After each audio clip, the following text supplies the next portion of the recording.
clients have been remarkably calm.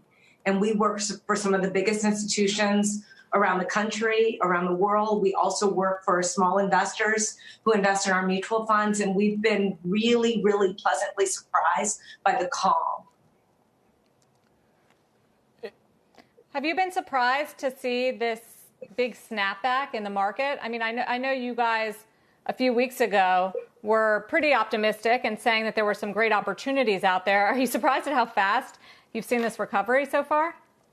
I think I would say nothing is surprising me right now. I think you have to be prepared for anything when it comes to this market. What we would say is a few weeks ago, we thought there was indiscriminate selling going on. Things were just being thrown away, hand over fist. And we looked at some of the valuations and said, even our worst case scenarios, severe adverse circumstances, we don't get to these numbers. And so we saw opportunities. And we think, again, our lens is always from a long-term perspective.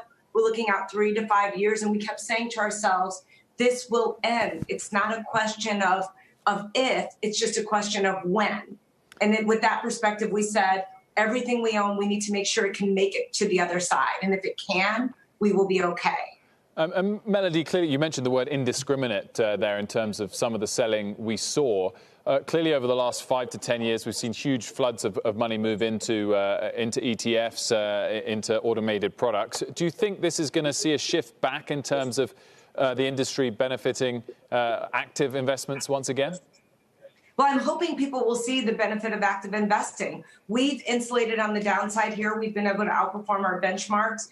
And we have seen some of our other friends who are out there who are well-known active investors who have as well. And so hopefully there will be this sense that passive is great in a bull market, but when things get choppier, having an active manager can be worth a lot. And you said part of the strategy is finding good companies that can survive and come out on top on the other side of this, which sounds simple, but can often be tricky. How do you do that? What's the best advice for investors on how to pick those stocks? Well, first of all, everyone can't do this. So one, I think that if it's something that makes you nervous or you're going to be up at night, go to a professional. That's the great thing about mutual funds or an ETF, what have you. I think that for us, we started by looking at what do we currently own? And we said to ourselves, again, we stress tested. Some of the things that held up really well, we actually opportunistically sold for things that had been completely thrown away. Then we looked at our watch list, things that we've been dying to own, and we repriced them for this new world and said, are these still a good value? And then last but not least, we looked at things and have continued to look at things that are just falling out of the sky. There are so many new ideas that are coming on a daily basis because of the blood that we've seen in the market. And as a result of that, being able to take advantage of some of those new ideas that we never thought we could ever own before. Mellody, you were interviewed in the Wall Street Journal a couple of days ago and talking about what the sort of work from home lifestyle has been like and I guess the challenges of it. But the conclusion I thought was very optimistic. You've been trying to draw a more positive perspective from this whole experience. Well, first of all, I would say, we've been in the foxhole before. The global financial crisis feels like it was 5 minutes ago, even though it was over a decade ago. And so we've been in this mode of understanding when you have a crisis, not anything ever like this, but all of this has led up to this muscle memory that we have around what to do in these bad moments. But what I talked about in the journal was this idea you're working from home. I felt like I had cabin fever. I'm used to moving around, being in a couple cities every week. And at one point, my husband looked at me and he says, it's been a few days. And he said to me, Mellody, the Europeans lived in bunkers during World War II for more than 5 years. Rations, no school, bombs falling all around you. Get some perspective. People are really suffering around the world, and you have everything you need. And that was just really one of those moments of truth for me. And I really thought that was not only very, very wise advice, but led me to understand how much gratitude I should have for the life that I have.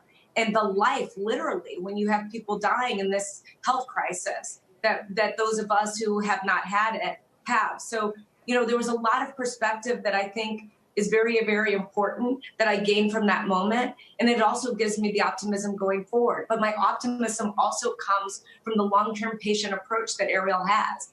If I look out 3 to 5 years, I am very confident it will be better than it is today. Mellody, you sit on the boards of JPMorgan, Starbucks, Quibi. What is the mood like at the corporate board level right now? How concerned would you say that these companies and these boards are about the recession that we are facing? Well, I never talk about the boardroom or the boards that I'm on, but what I would say is they're run by extraordinary leaders, and I have a lot of confidence in them and their ability to deal with what may come. Mellody, there was one line in the Wall Street Journal that I think must have been a typo. I wonder if you could clarify for us, because it said, I typically have CNBC running in the background, but now I have CNN. That was an error, right? I said right now I was trying to get my arms around the coronavirus, so I was watching some of the coronavirus information on CNN, but I've always had CNBC running in my office from morning till night. Most recently, just for a moment, in watching the coronavirus numbers and things like that, I was getting some of that information, but I toggle back and forth. Our promo team can cleverly edit that answer, and we'll just take the bits we like from it. Mellody, as always, thanks so much for joining us.